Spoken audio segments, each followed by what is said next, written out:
The 2025 season is coming up, and this is around the time where Monster Jam begins to change things and tries to experiment.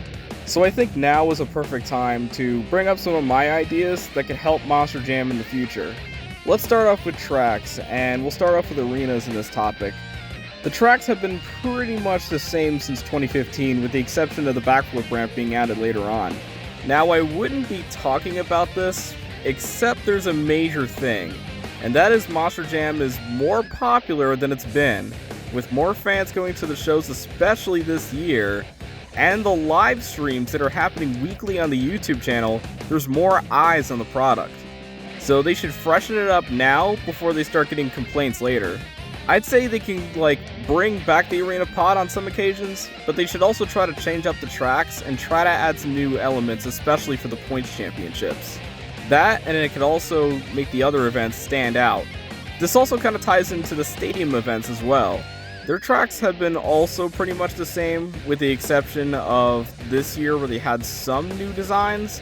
I mean, the paperclip design was still pretty much the same, except for Stadium Tour West. They actually had a brand new track this year. They can bring those tracks back occasionally, and they could also bring back some older tracks too, but they should also make new tracks. But there's a major catch that I also have to bring up. Monster Jam is really pushing the freestyle thing heavily this year.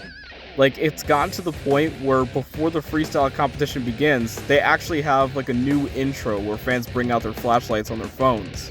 So especially their stadium tracks, they need to make sure that those tracks do have racing and do have skills elements, but the freestyle has to be amped up by having a lot of big freestyle obstacles or massive jumps. Next up is talking about the RAI, because recently they've been having an issue with that. Especially since the World Finals, we've been having some odd shutoffs, and it carried into MetLife and Nashville.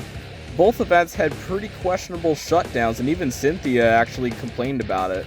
What they should do moving forward is still have some ground rules, but they should also try to lift some of those rules so it's a little less restricted and some bigger moments could occur as a result.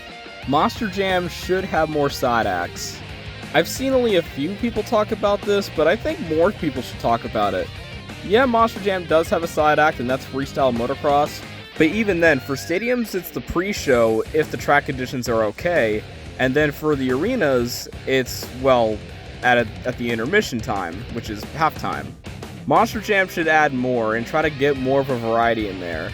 That being maybe some mega truck races, tough truck races, maybe some rock crawler races, mud pit time trials, or maybe Quad Wars can come back, or even Megasaurus or Robosaurus can eat a car. Something that's making the show a little bit more longer and more exciting to see. It also gets people talking and kind of brings them a good memory, so I think that would be nice. Monster Jam also should definitely think about toning down their kids' stuff just a teeny bit. Now at the shows, they're doing a little better. When they had the crowd shots, they're showing some families, and not just kids, but they're also starting to show more adults as well, like in the flex cams. And they're also having them getting involved sometimes in karaoke breaks. There's still a little too much kid stuff, but with the content on YouTube, if they tone those down just a little bit, I think they'll be perfect off with that. And that's what Monster Jam should do starting around 2025 or maybe just in the future. So what do you guys think? Tell me down in the comments down below, because I'd love to hear what you guys think, and maybe Monster Jam could see this. So take care, and we'll see you guys next time here on TF Motorsports.